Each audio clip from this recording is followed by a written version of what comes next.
Good morning. Welcome back to my channel. Thank you again so much for all of your support. I have received so many messages from my followers from all over the world. Today I'm going to share a little bit about me. I live in the United States in California. I do work full-time, so I travel when I can, which is, I can probably get away 3-4 times a year. I try to hit a few new countries every year. I would like to increase that over the years, of course, but for now, that's my travel plans. I just try to get out whenever I can. I have 3 beautiful, lovely daughters that 2 of them live with me. One of them just recently moved out. They're all adults. So sometimes you'll see pictures of them. So those are my girls.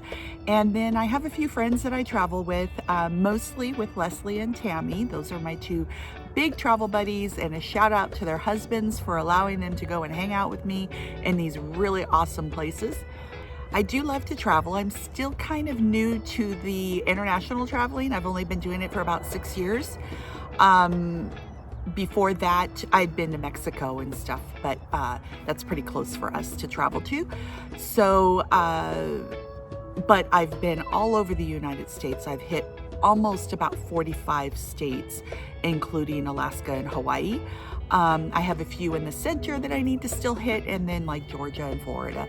But I've been all the way up to Maine, all the way up to Washington, you know, on both sides of the continental United States. So due to the pandemic, I am going to try to hit more domestic. So I've been focusing the last couple of years on just international, but because we're not able to get out, so now I'm just trying to, you know, hit a few things that are closer to my house. I don't want to travel too far away, but a couple weeks ago I drove up the 395. It was a day trip. We stayed our social distancing and definitely kept safety as a priority for us. Would love to get out to Joshua Tree. That's like an hour and a half for me. That's pretty close. Maybe go to LA. That's like an hour for me. So gonna try to hit some other places and do some videos on those. So in the meantime, I'm still pulling up old trips that I've taken in the last couple of years to just kind of go over it and show some great places when this world opens back up and we can all hit the traveling again. I can't wait. So today's video is on Jamaica. So I went to Jamaica a few years ago with my dad, my mom, my stepdad, brother, and his wife. Yes, you heard me correctly. My dad and my mom on vacation together. They've been separated and divorced for over 40 years, but they still get along really good and they're still in contact. So it meant the world to me and my brother. I only have one brother. It meant the world to us to have both of our parents on a vacation with us. The only thing missing on that trip were our children, my 2 nephews and my 3 girls. I really wish they could have made it on that trip. It was fabulous.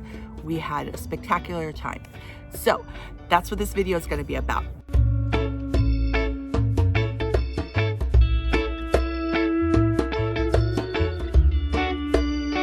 My brother arranged for the cabbie to pick me up at the Montego Bay Airport. We stayed in Negril. It was about a 2-hour drive to our resort. The drive was fabulous. My cabbie was so friendly and just informative, and he was like my personal tour guide for 2 hours, just talking all about his country, and I just absolutely loved hearing him and hearing what he had to say. We stayed at the Sunset of the Palms Resort in Negril. Negril is a very small upscale region of Jamaica. I felt very safe. It's a little more expensive than most places in Jamaica, but it was fabulous. I would highly recommend going back to not only any of the resorts in the Negril area, but Sunset of the Palms. They made you feel like family. My brother and his wife had been there a couple of times. They went there on their honeymoon, and then now they go every year around the same time. That was my first time there. My dad had gone a couple of times, and my nephews and stuff. And so they had returned, but the staff all remembered them. The staff remembered everything about them. And when I got there, they just already knew all about me. They greeted me with open arms, like part of their family. They talked about my nephews who weren't even there, and they remember them, and they remember details about them. So they really, really do make you feel very welcomed and like you're in a small family community. It was amazing. So highly recommend Sunset at the Palms. No, I'm not a sponsor for them. Would love to. Hint. But as of right now, I'm not. But I still just love them and I would highly recommend them. Okay, a little bit about the resort. So it's an all-inclusive resort for 18 years and older. Negril is a beachfront property. The resort has a jungle vibe going with an amazing pool with a swim-up bar. If we weren't at the beach, we were enjoying the pool. At night, they would have a live band. They'd come out and play. The music was fabulous. The food was always available. They had an amazing fruit mango bar to die for, just absolutely. While enjoying the sun at their beach, you are able to walk a short distance to a local beach market where they would sell amazing one-of-a-kind Jamaican art. If ever you go, say hi to Doc. He's one of the vendors there. Here's his picture. He was amazing. Again, made me feel like part of his family. He remembered us every time we walked by. He knew us by our name. Amazing. Or you can relax at the beach and enjoy the local artists come by singing Jamaican music, or they'd come and braid your hair. Or you can relax and they wouldn't bother you. It's whichever you wanted. If you wanted them to come, you just wave them over and they'd come and show you what they had. It was really cool. The hotel also has a photographer that will come around and take pictures of you and your family, and then you can purchase the pictures later if you want to. I actually worked with the hotel and asked if there was a way to have the photographer meet my family out during sunset so I can get some amazing sunset pictures of just me and my family. And they did that. I want to think that we paid $150, but that was for all of the pictures that they took, and then they printed a few for us. Well worth it. We had the photographer to ourselves for like 45 minutes, I want to say. And he just got some really spectacular pictures. And again, this was a trip that I just was so thankful I was able to go on with my family. So to get these photos that I got with my mom and my dad and me and my dad and me and my dad and my brother, and it was great. We had a really good time, and I would recommend doing that again. Hopefully they still have the photographers there. On this day, we hired a cabbie named Gary. He was great, very friendly, and took us to some great shops on our way to Rick's Cafe. The cost was a little expensive, but as the vehicle was nice, clean, and we felt completely safe, I would use him anytime. Rick's Cafe opened in 1974, and it's very much known for their cliff divers. You can take a turn at cliff diving from the 8 feet to 40 feet. I would just like to give a word of caution. While we were visiting Rick's, we saw the medic remove a lady from the water, taking her up the cliff on a gurney. My guess, looking at the lady, she may have broke her back or something.